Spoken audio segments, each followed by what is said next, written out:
वल्लभ श्री हरिवंश वृंदावन श्री वंचन। सभी को प्यार भरी राधे राधे। आपका अपना चैनल हमारी संस्कृति में आप सभी का हार्दिक स्वागत है।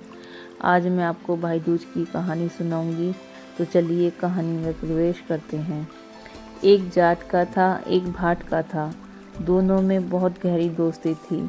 भाई दूज के दिन जाट का अपनी बहन के यहाँ जा रहा था, तो भाट का आलाप ताप रहा था। भाट का कहने लगा कि तू कहाँ जा रहा है। जाट का बोला, आज भैया दूज है, मैं अपनी बहन के जा रहा हूँ। आज के दिन बहन के हाथ का खाना खाने से बहुत पुण्य मिलता है। जम जतिया नहाए और बहन के हाथ के खाए, उससे बहुत पुण्य मिलता है। भाट का बोला कि अच्छा, मेरे तो कोई बहन नहीं है। तो जाट का बोला कि चलो मेरे साथ चलो। तो वो उसके साथ जाने लगा। जाट का कहने लगा कि चलो दोनों अपनी बहन के यहाँ चल दिए। चलते चलते बहन के यहाँ पहुँचे। उस समय उसकी बहन चरखा काट रही थी। उसी समय उसके चरखे का तार टूट गया। बहन तार जोड़ती रही, पर उसका तार जुड़ा ही नहीं। भाई को बहुत देर हो गई खड़े खड़े। भाई परेशान होकर कहने लगा कि पता नहीं कैसी बहन है, बैठने तक के लिए नहीं कह रही। तो वह वापस चलने लगा। जैसे ही भाई वापस लौटने लगा तो उसके चरखे का तार जुड़ गया। भाई कहने लगा कि बहन कहने लगी कि भैया आओ, वापस आ जाओ, मैं तुम्हारी ही आव जोड़ रही थी। भैया को घर में बिठाकर बहन पड़ोसन के घर गई कि मेरा प्यारा भाई आया है, मैं क्या करूं। पड़ोसन कहने लगी तेल का चौका लगा और घी में चावल बना ले। बहन ने तेल का चौका लगाया और घी में चावल बना लिए। ना तेल का चौका सूखा और ना घी, फिर चावल घी में बन पाए। फिर से वो पड़ोसन के यहाँ गई कि तूने क्या बता दिया, मेरा भाई भूखा बैठा है। पड़ोसन कहने लगी कि गोबर मिट्टी का चौका लगा और पानी में चावल बनाकर घी बोरा से खिला दे। बहन ने गोबर मिट्टी का चौका लगाया और पानी में चावल बनाकर घी बोरा से खिला दिए। भाई खाना खाकर कहने लगा कि बहन, हम सुबह जल्दी वापस जाएंगे, और वह जाकर सो गया। बहन सुबह अंधेरे में जल्दी जल्दी उठकर बाजरा पीसा और भाई के लिए चूरमा बनाकर भाई को दे दिया। भाई बहन के यहाँ से विदा लेकर चल दिया। सुबह बहन के बच्चे उठे तो कहने लगे, माँ तुमने मामा के लिए क्या बनाया था। उसने कहा कि मैंने चूरमा बनाया था, वो ढका हुआ रखा है, उसे जाकर तुम ले लो। बच्चों ने जैसे ही चूरमा देखा तो उसमें सांप पिसा हुआ था। बच्चों ने माँ को दिखाया। यह देखकर वह दूध दोहनी में छोड़ा, पूत पालने में छोड़ा और रोती रोती घर से चली गई और सबसे पूछती हुई जाने लगी कि किसी ने गैल बटे हुआ देखा है। बहन भाई के पास जाकर बोली, कांटे लगा कटहरी कांटे लागे फूल, जा बिरन की लाडली सोता जगाया वीर। उसका भाई उठ गया। बहन ने भाई से पूछा कि जो चूरमा मैंने तुम्हें दिया था वह खाया तो नहीं है। भाई कहने लगा कि वो पेड़ पे टंग रहा है।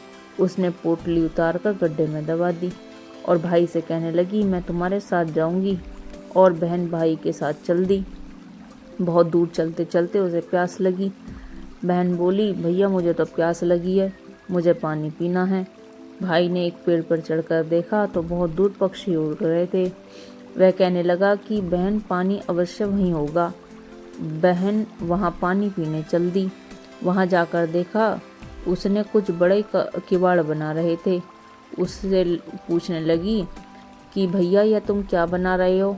इस पर बड़ाई बोला कि तू क्या करेगी जानकर, पानी पी और यहाँ से जा। बहन कहने लगी कि जब तक तुम नहीं बताओगे तो मैं यहाँ से नहीं जाऊंगी। तब बड़ाई बोला कि हम यहाँ वज्रशिला बना रहे हैं, जिसका भाई बहुत लाडला होगा उस पर उसी की शादी वाले दिन सरकेगी। वह कहने लगी कि इसका कोई उपाय नहीं है जिससे यह शिला ना सरके।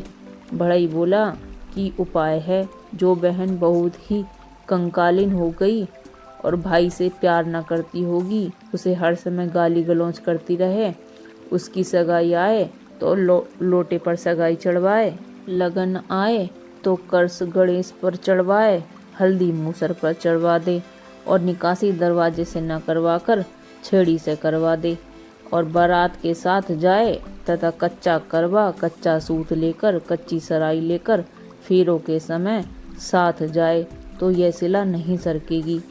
वह बोली कि मेरे से ज़्यादा प्यार भाई किसका होगा। वहीं से वह उसे गाली देती चल दी। भाई ने सोचने लगा कि इसको क्या हो गया, अभी तक तो यह ठीक थी, इसे पता नहीं क्या हो गया। दोनों बहन भाई अपने घर पहुंच गए, पर बहन का स्वभाव बदला नहीं। कुछ दिन बाद भाई की सगाई आई तो कहने लगी, इस काले कलूटे पर सगाई नहीं चढ़ाओ, लोटे पर सगाई चढ़ा दो। लोटे पर सगाई चढ़वा ली, लगन कर्स गणेश पर चढ़वा ली, हल्दी मूसल पर चढ़वा दी और निकासी छेड़ी होकर करवाई। फिर कहने लगी, मैं तो बारात में जाऊंगी। इस पर सब लोग कहने लगे कि चलो इसे भी ले चलो बारात में। तो वह बारात में चली गई। एक कुम्हार के यहाँ से कच्चा करवा, कच्चा सूत, कच्ची सराई लेकर आई और जब भाई फेरों पर बैठा तो बहन उसके जूतों के पास बैठ गई। उसने देखा कि एक सांपन जूते में घुस गई है।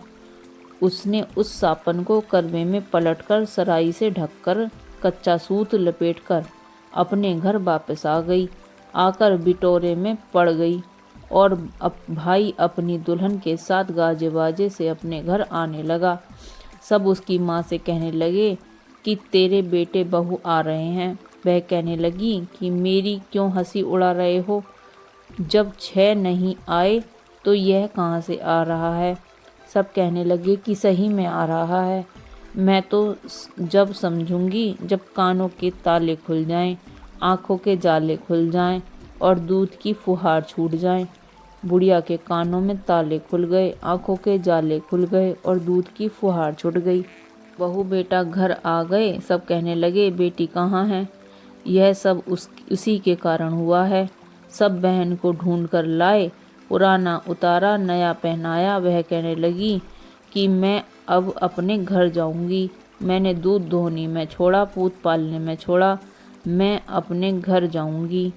खूब ले देकर बहन को विदा किया। ये थी भाई दूज की कथा।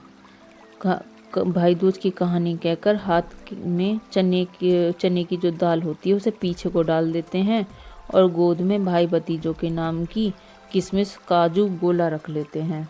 हल्दी से चौकोर जगह लीपकर एक एक सतिया बनाते हैं। 5-5 बतासे सतियों पर रखकर हाथ में चने की दाल लेकर कहानी सुनते हैं और जल का लोटा भरते हैं। जो हाथ में चने की दाल लेते हैं उसी को अपने पीछे की ओर फेंक देते हैं। ये थी भाई दूज की कहानी। आशा करती हूँ आपको कहानी अच्छी लगी होगी। तो मिलते हैं अगली वीडियो में, तब तक के लिए धन्यवाद।